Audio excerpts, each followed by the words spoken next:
So both Barry and I are now ready to read out chapter number 12 called Bob Melts Away. Wow.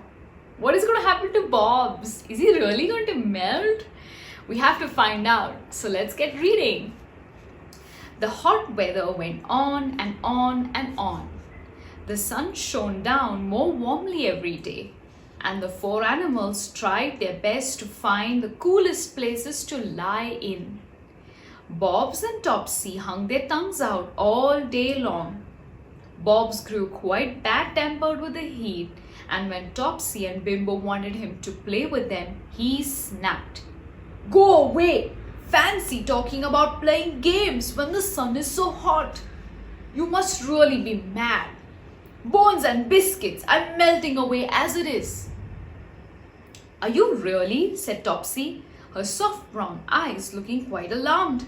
"Oh, Bobs, don't do that." "Well, I shall if the sun gets too much hotter," said Bobs. "I shall just be a grease spot on the ground.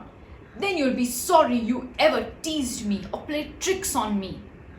Topsy and Bimbo ran off to find a cool place under the bush.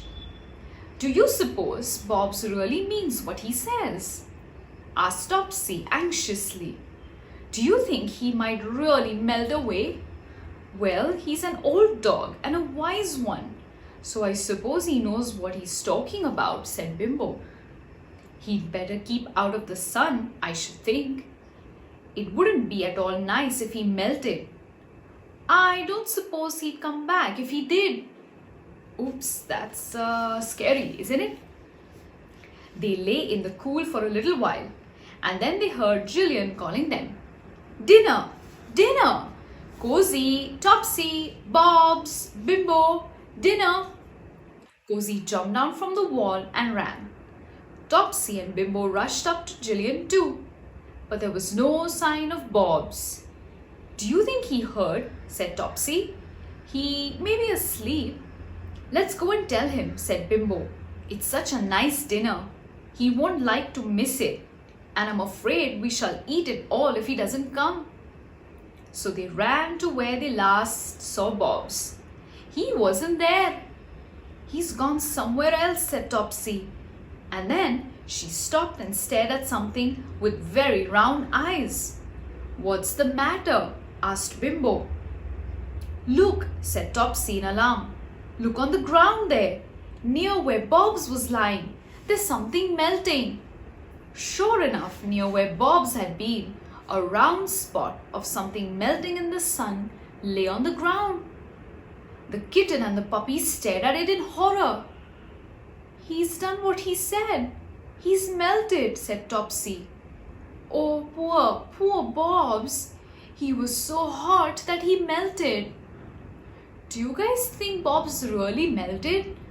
What could be the matter with him?" "We'd better tell Cozy," said Bimbo in a trembling voice. "Maybe she will be able to do something about it." So they ran to Cozy, who was peacefully picking out one of the dishes of the things she liked the most.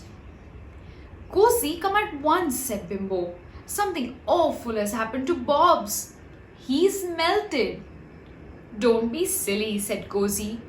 "You only say that because you want me to run off somewhere whilst you finish up the dinner. I know you."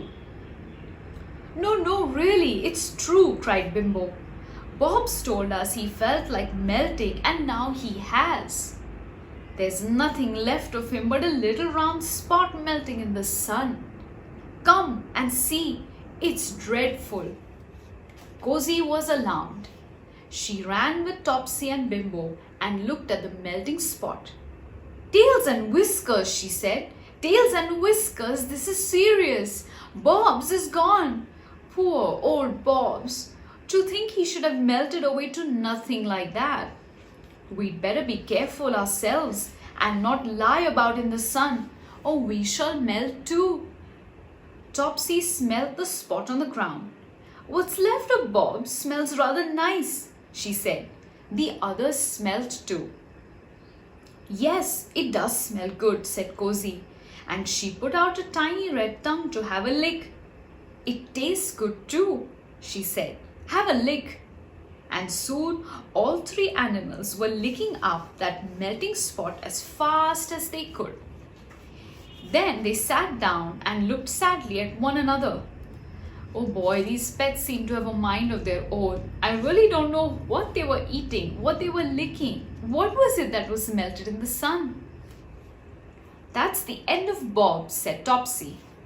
"We licked him up. I do feel unhappy." "So do I," said Bimbo. "We shall miss him." Just then there came pitter-patter of paws round the corner. And Bones and Biscuits, what a tremendous surprise!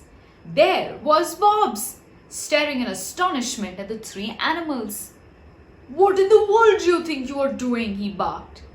"Aren't you going to come and have your dinner? Why are you sitting round in a ring, looking so miserable?" "Well, we've just licked you up," said Topsy, feeling muddled. "You melted.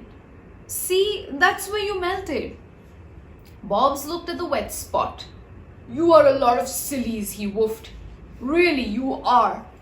Jillian came along a little while ago carrying an ice cream and a piece of it just fell there. I went along with her because she said she'd give me a treat. I suppose you thought that the bit of melting ice cream was me. Well, I don't think it was very kind of you to lick me up then. If I do melt away, I don't want to be licked up. Thank you." And Bobs walked off in quite a huff. He wouldn't speak to the others for the rest of the day. Then Topsy promised that if ever Bobs did melt, she would never ever lick him up. "All right," said Bobs, "I'll forgive you. Let's go and have a game." These animals are really, really funny. And you know what? Now that it's summer, you should also make sure that you leave maybe some water out for the birds, for stray animals like stray cats and stray dogs, making sure that they have some access to water, because we wouldn't want the birds or the cats or the dogs to melt away, do we? Well, I'll see you next time.